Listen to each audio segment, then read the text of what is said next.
we need to break these cycles. And I'm so glad, B, when you brought up the bio, the psycho, and the sociological components of it, that triad, that CBT does such an incredible job at making sure that we look at the holistic picture. There's not enough data to support the fact that depression is just a chemical imbalance, that your mind is just not producing certain neurotransmitters enough, and that's the reason you're depressed. Hi everyone, and welcome to Evolve Ventures, where we are making evolution possible for growth-minded humans through vulnerable lessons, stories, tech, and Emilia and I being half cracked out of our minds. I am your host, Bianca Thomas. And I am your host, Emilia Smith. Welcome back to another episode. Y'all, we're so happy that you're joining us today. Whatever day of the week it is for you, we want to celebrate, honor, and really get all excited about what we're going to be talking about today. Hopefully you enjoyed our last episode. This one's going to take a little bit of a more turn into some of the things that we really deeply care about and deeply believe that more conversation around will help others evolve. So join us in this conversation. Let us know what you think. And off to Bianca it goes. So what we're going to be getting into today is the truth about depression. And before we get started, I really want to say right off the bat, I do work as a clinician, so that is my full-time job. I am a clinical mental health counselor, and I have a specialty in cognitive behavioral therapy. With that being said, this episode, please do not use this episode to diagnose yourself, to slap a label on yourself, to say, oh yeah, I'm depressed and I'm just going to take what they said as truth. This episode is really just meant to highlight some of the things that I have seen working as a clinician and some of the things that Emilia and I have seen in our work as coaches and just observing society as a whole and in everything that we're doing. So if anything sticks out in this to you, please go seek clinical help. Go talk to your doctor, reach out to a therapist, reach out to someone that you trust, or reach out to Emilia and I. But this episode is not intended to be like a diagnostic. So I just wanted to say that right off the bat. What really made me want to do this episode, and I was telling Emilia about it earlier, is how pissed off I am about the way that our society and the way that our culture has really talked about depression and all of the mistruths and the misinformation that people are getting, because it is causing so much harm. It is causing people to suffer unnecessarily, or to be in therapy for 20 years and not have anything change, or to be taking medication for years on end and nothing changing. And then we hear all of these messages all over the place like, oh, you're just sad, get over it. Or, oh, depression it's just in your head. Just think positive thoughts. Just be happy. Just look in the mirror and say positive self-affirmations and you're going to be fine. It's like, no, this is bullshit. And sorry for anyone who has kids in the car who's listening to this, but I get furious when I hear, and you know how mad I get when I hear all of this stuff, because there is so much misinformation out there and people aren't getting the help that they need. So then they come to me, and I've told you about this so many times, I'll get clients who are like, why is it that you're the first therapist that's actually ever helped me make change?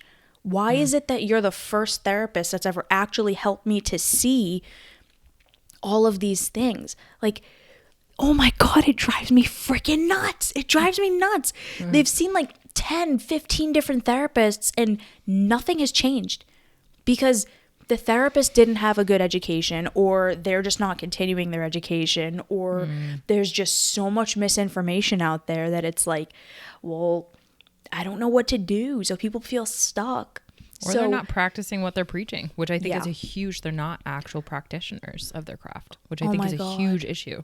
It is so unethical. Like the amount of people that I've worked with in like different clinical jobs that I've seen that are just, their lives are a mess, a full mess. And I'm like, how are you going to sit there and tell people to do this, to do that, to do that, but you're not demonstrating it in your own life? It is so unethical. So all of this is why Bring it up. This is why I suggested this episode to Emilia. So, truth number 1.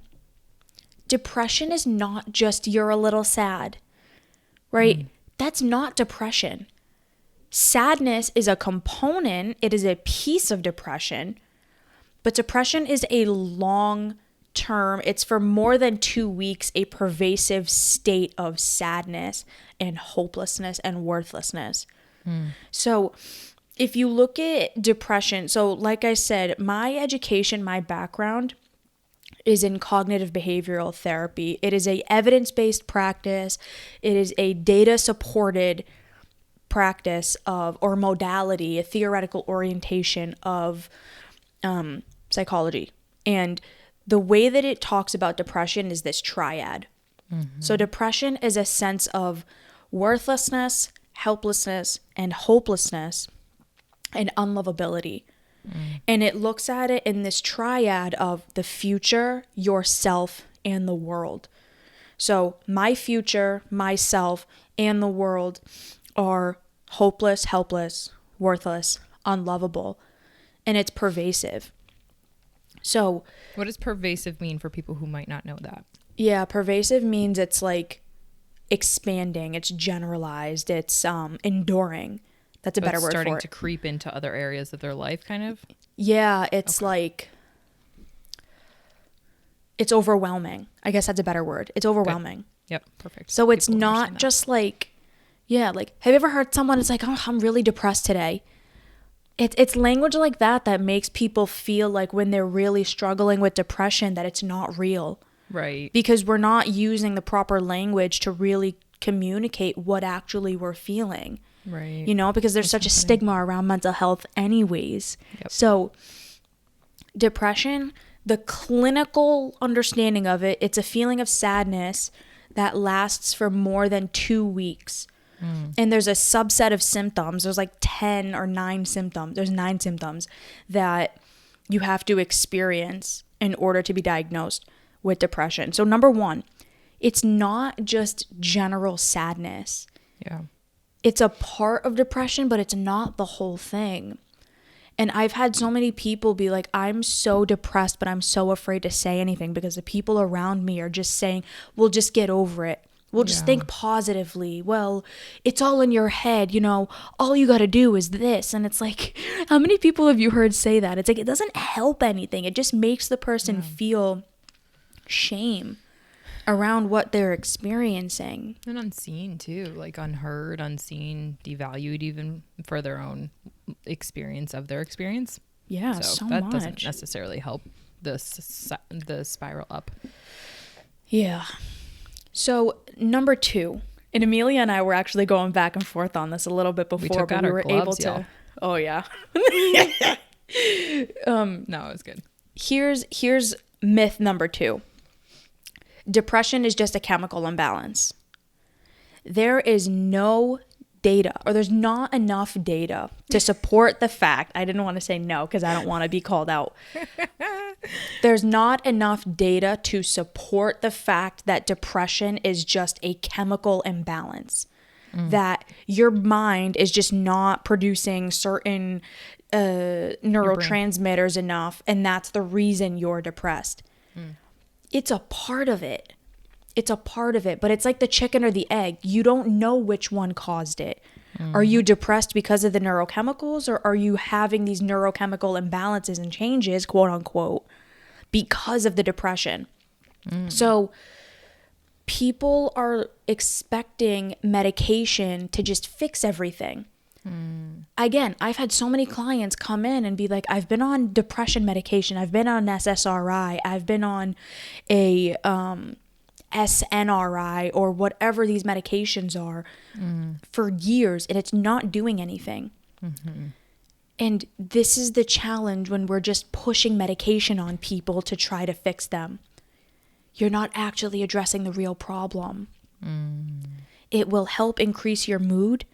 It'll help increase how you feel, but it's not changing the real underlying root of the problem, which is that there are things in your life that are not going well. You are having thoughts and perceptions and senses of helplessness and hopelessness and beliefs and social components and psychological components and all of these different things that are the real problem that medication can't fix.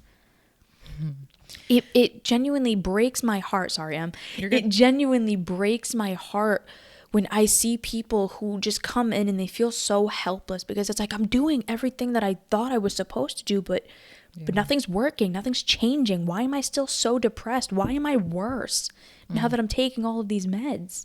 And it's because the medications are not the cure. It's not like you can just take a pill like you would for diabetes. Like you just take insulin and you're fine. The problem is not purely biological. There's 3 components. There's biology, there's psychology, there's sociology. So there's internal, the mind, and then the world around you. And they're all impacting you.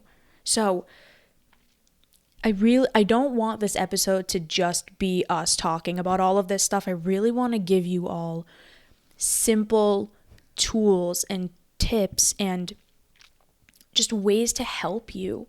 You know, again, this isn't to diagnose, but this is if you are noticing you're experiencing depression, if you are noticing that you're experiencing these things. Symptoms, even. Yeah, what can you do? How can you start? How can you, until you can seek help, what are some things that you can do? So, Before you go into that, can I add something here? I was just going to say, hold on, I want you to be able to...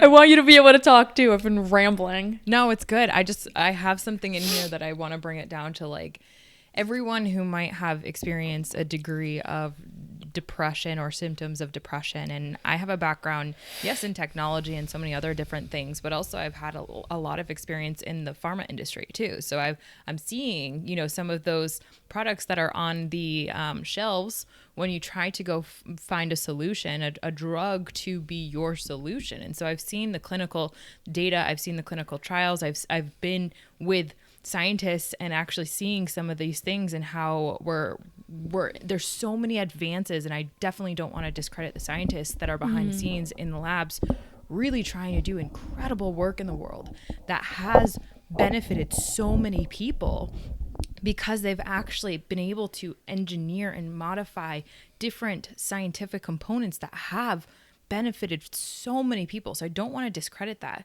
But what does come up that I wanted to add is there's a GIF that Alan and I joke about all the time. And if you've ever seen the Austin Powers series, it's the character whose name is Fat Bastard. He's this really, really big fat guy, super obese. I know exactly what GIF you're talking about. The GIF or GIF, however you say it. It literally, and like if you have an iPhone and you just search like Fat Bastard or something, there's like the caption at the bottom. I ate because I'm unhappy. I'm unhappy because I ate. Yeah, exactly. And so it's like something like that. And I like say it in his voice, in the character voice. And yes, it's so funny and we giggle about it. But really, like when you think about that, that's the chicken and the egg situation that you're talking about. It's like that I eat, which is a coping mechanism for something that's happening in your life that maybe there's symptoms underneath there, or there's a root challenge that you're avoiding or you're experiencing. And so food is your go-to coping mechanism.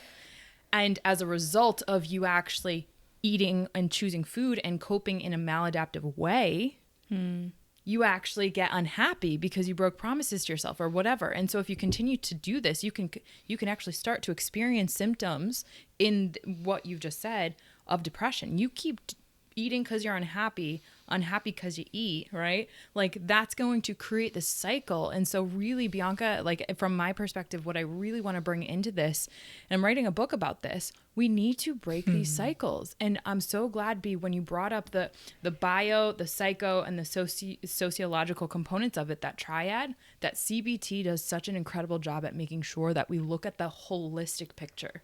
Yeah. It's not just the neurochemical components. And that's something you guys know. Like if you've been listening to this episode, like, or not just this episode, our show, like I am like all for the brain, right? But like, yeah, same. In all reality, just as anything in life, if we just look at one piece of it, we are neglecting to really see the whole picture. And everyone who's listening, you know, by just looking at one piece of your life, you are neglecting to acknowledge the other pieces that are impacting it. And so it's this, you use the word B, the reciprocal relationship that's happening to one aspect of your life, and it's impacting the others. And for so many of us, number one, we're taught not to talk about it. Number two, we're taught to invalidate our own experience and not be curious about it, not seek out the data that does exist. 100%. And number three, not even build on that to try to find out if this way works for you. You know, because I know what one drug might work for someone might send the complete opposite person in a different direction. Yeah. And if we're just looking at that, then we're not going to be able to see the whole picture for a unique individual. So it really comes down to breaking that cycle, the chicken before the egg. You won't know the start, the end, the in between, and what's repeating the cycle if you're not looking at the bigger picture. So for the visuals out there, moviegoers, holler at you. Holler at you, girl. It is a bigger picture. I think you're exactly right. It's not just... It's not this simplistic, like, this just simplistic thing that people want to make it out to be. It is so complex because we're complex creatures. Like, human beings are very complex organisms, and you can't just explain it away with a neurochemical thing. Yeah, because think about it. Well, hold on. Why are your neurochemicals off? What caused that? Was it your environment? Was it the people around you? Was it what you ate? Was it the experiences that you endured? You know, like the things that we go through alter our brain. Yeah. So amazing. You can't just say, well, it's a chemical imbalance, or I'm just sad. It's like, yeah, but why are you sad? Why is that chemical imbalance there? What in the outside world is causing all of this? And that's what, as you guys can tell, that's what fires me up, because it's all of those things that are the real challenge that we're not talking about. It's the root, it's the origin, it's the part that's creating all of these things, and it's the part that nobody wants to talk about because it's scary, because it's hard, because it's too easy to just say, here, take a pill and you're going to feel better. It's like, no, that's not it. Yes, the pill will help you. I am not saying do not take medication. Medication can help, but it's not going to fix you. It's not going to fix you. Yeah. So what can you do? What can you do right now? So I'm going to take this specifically from a CBT lens, because this is exactly the work that I do with my clinical clients. So if you're going to take CBT, and if you're going to look at the outline that they give, if you're treating a person with standardized depression, right? They meet the criteria, it's uncomplicated depression, right? Just to use the clinical term. Okay. The very first thing that you do, which you and I talk about all the time, is called behavioral activation. What does that simply mean? Go do. Start doing things. Start engaging in behavior. So you start engaging in pleasurable activities. Start engaging in activities that that'll help you feel more confident. Start engaging in activities that are going to help you start to rebuild that sense of, oh, I actually can do it. Because a lot of people, when they're experiencing depression, what they end up doing is they stop doing all of the things that they did before. They stop going out with friends. They stop doing the things that they used to enjoy. They stop going to the gym. They stop writing. They stop drawing. They stop doing all of the things that made them who they are. Yeah. So the very first thing that you want to do is help the person. So what I'm going to say to all of you, Start engaging in some of those activities again. The challenging thing about depression is you're not going to want to.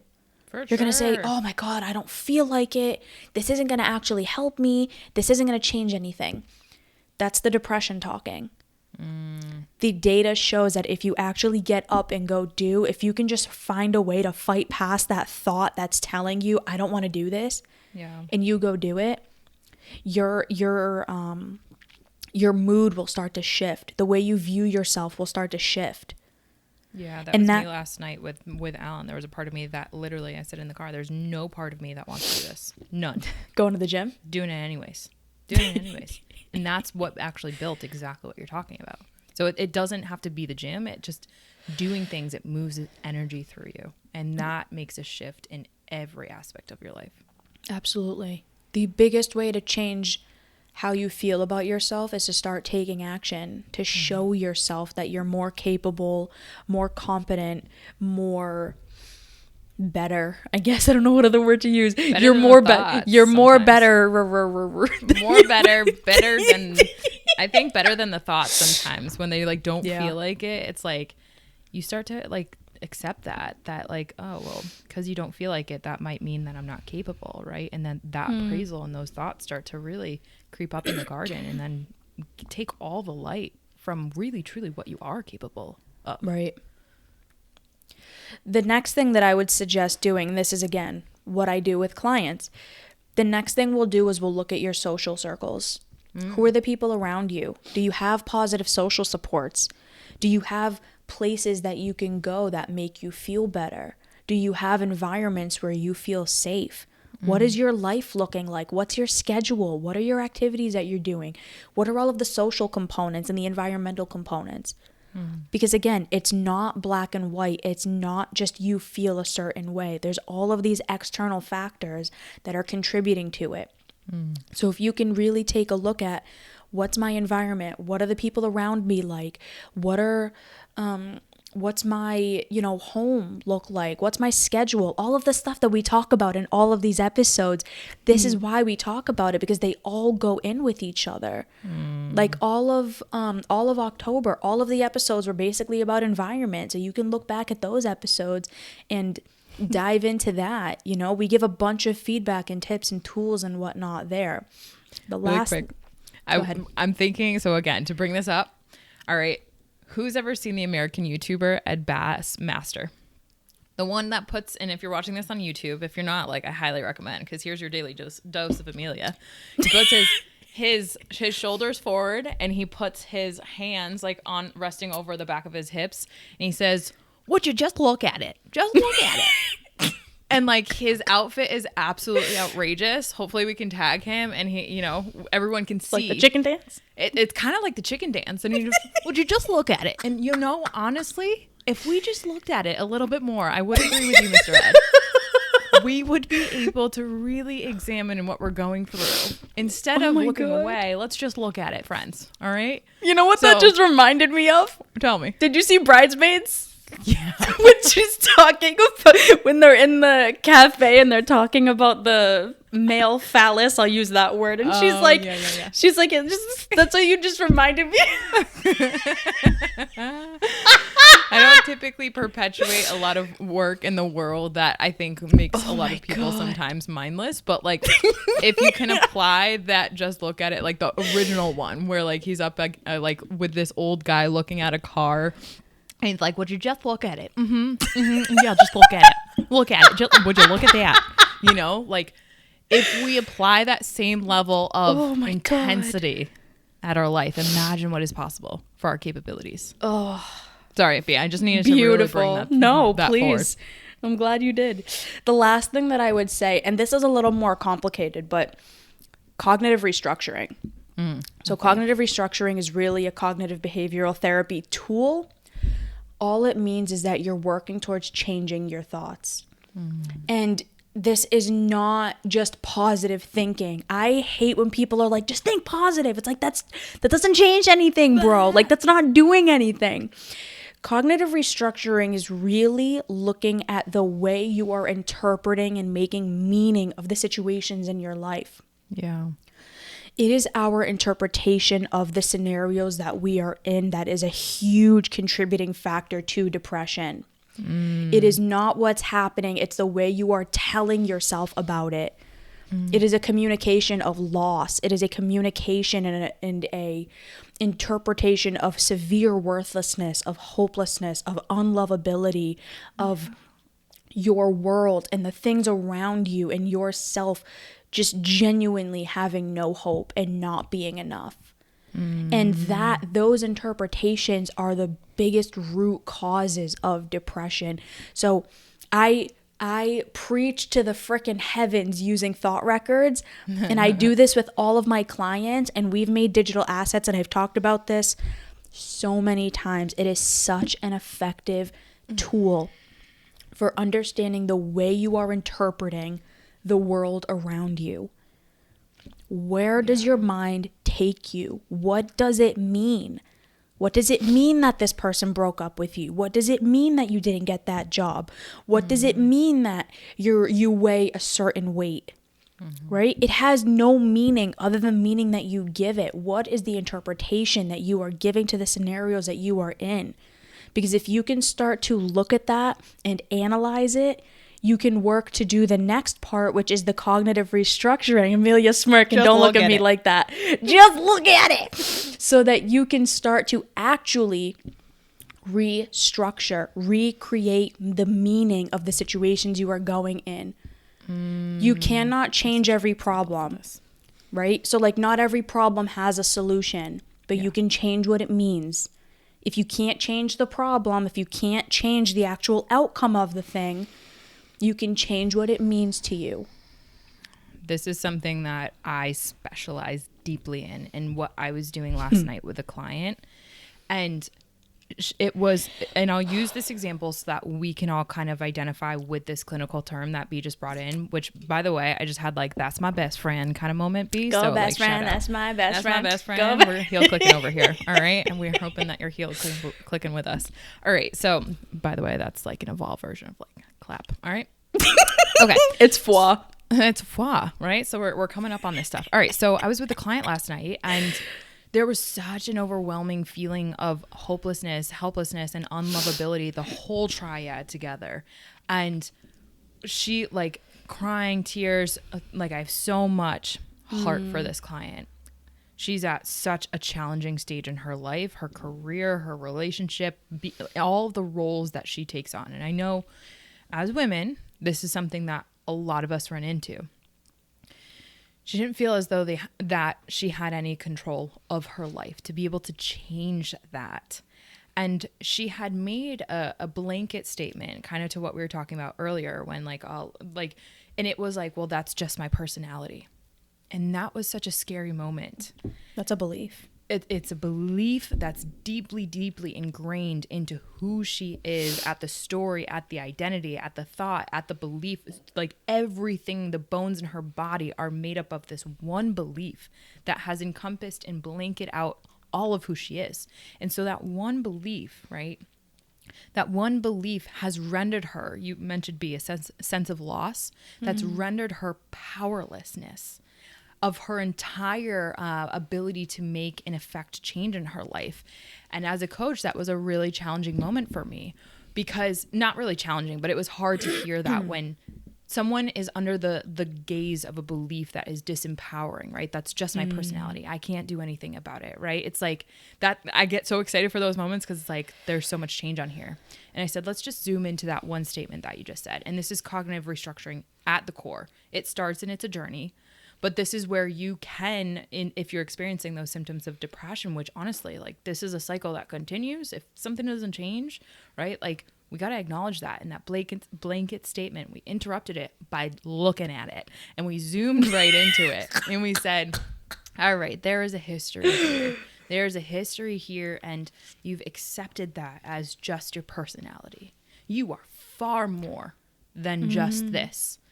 And let's look at some examples of how much you are not just this story that you are pretending in this belief system that you are. And so we went into a whole, we took her back to her 16-year-old self, which we didn't anticipate, but that's where that belief was formed. And we went into and swapped that word out, not acknowledging what she's been through and where that belief was created and how that story just continuously reinforced. But now the empowerment that's with that, it's translated and it's going to through her self-efficacy, through doing things like you just talked about, B, step number 1. She's now going able to build a contrary belief system. And so her depression, I can see it already in that one call. It was starting to come out and dissipate into a different energy. And so hopefully that can give everyone, the hope that you might feel like you're in a cycle, and it might be like a personality cycle. It might be, a gym, like something, right? There is so much hope for you, and you are so much more capable. And sometimes you just need someone around you to help you zoom in and look at it and really take you through that and help you with these steps. So I know, like, I deeply believe in Bianca. I deeply believe in my coaching, and I will toot that horn because the transformation, even just on that was extraordinary. And I know you pulled out a book, so let's see what you got. I love when books are pulled out on conversations like these, because friends, this is what's happening. Like, there are books that we read every single day. We study our craft. We practice what we preach, and we push ourselves to the limit. And we want to make sure that we give you all of those things that we have really benefited from and that our clients have benefited from to help you in your evolutionary journey. What you got for us? I just forgot my headphone.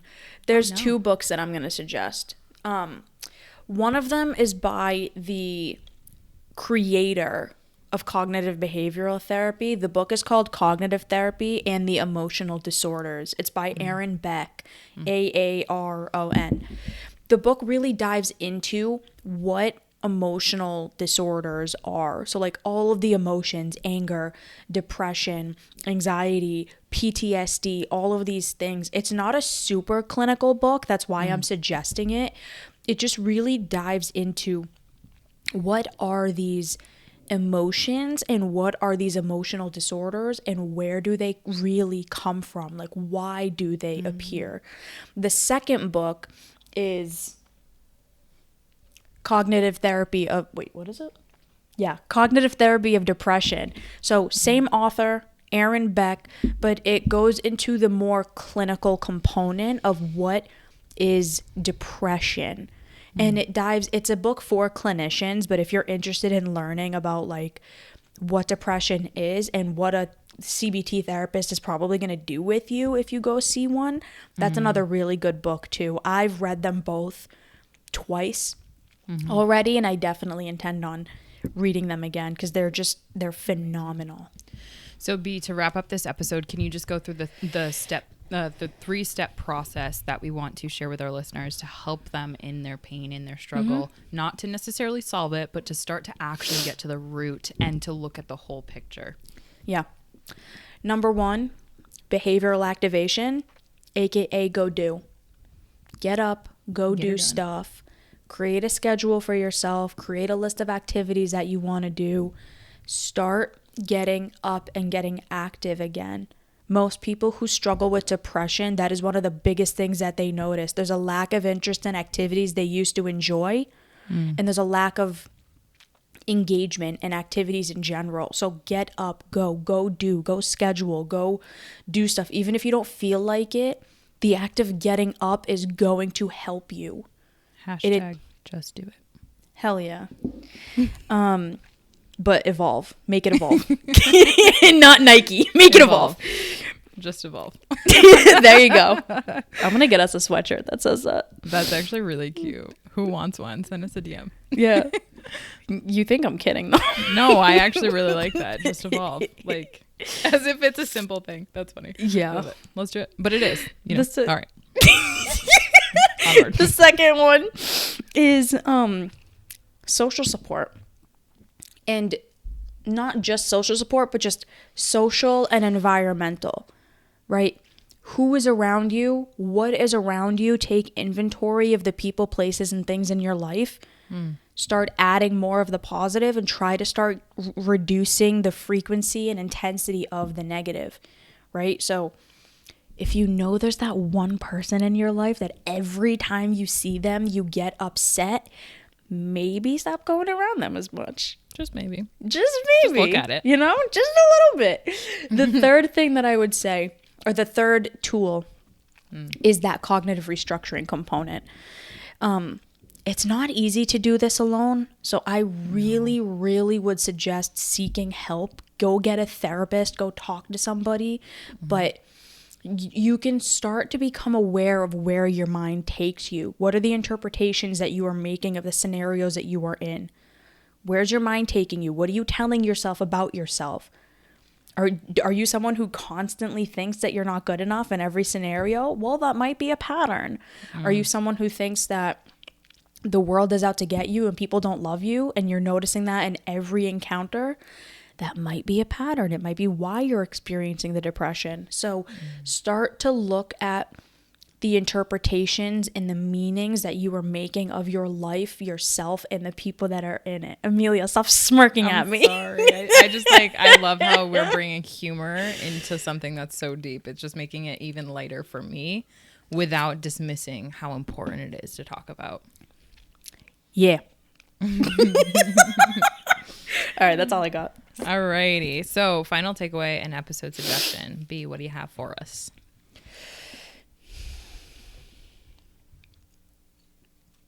Final takeaway. Depression is not this simplistic thing that media or the people around us want to make us believe. If you are experiencing depression, please know that it is real and you are not alone, and there is a way out of it. There is help that you can get. It will not last forever. All you need to do, genuinely, just ask for help. That is my takeaway. Episode suggestion. We haven't really done many episodes that are like this, which is why I wanted to start bringing some of them, because I can bring the clinical component into it, which you can tell I get hella excited about. But one that I believe does a good job of explaining why our mind does what it does is number 19, why your thoughts are screwing you. Love it. All right. So my closing statement was the fact that you're not alone. And my key takeaway for our beautiful listeners would be, really just that. You're not alone. That's all I got. I know it might be so simple, but I think that loneliness is one of the scariest states to be in, especially if you're experiencing some of these symptoms. Like I have people 100%. That I know that are experiencing some of these symptoms and they haven't even acknowledged it. And just knowing that they're not alone, I know is helping them at least hold the space to be able to start to feel as though they can climb out of it. Right. So in using these tools. So my episode suggestion would be 100, the wellness pill, which I think is quite ironic for what we're talking about. Everything to do with the number one drug that can help so much, which I think for everyone, it's not actually anything that you ingest. And I deeply believe in what we have in that episode for so many different components of life. And when you are experiencing different symptoms. So we're grateful that you joined us in this episode. I actually love this episode far more than I thought I was going to, because it is a hefty topic. We're excited for your feedback. Also, thank you for the listeners who have been giving us feedback and ratings on Apple Podcasts. So we appreciate you. We hope to see you in our IG lives, our live events, all these things that we do to make sure that our listeners feel supported, recognized, seen, heard, loved, valued, and empowered. And Bianca and I make sure that we host 30 minutes on our calendars completely free for pretty much open office hours. If anyone wants to get to know us, if you need someone to talk to, if you need someone to support you through maybe a challenge, we make sure that we dedicate a half hour every single Saturday. So book that. That would be amazing to meet y'all. And we shall see you on the next journey of your evolution. Join us in our next episode. We'll talk to you soon. We love all of you. #JustEvolve. #JustEvolve. Bye, everybody. Bye, everyone.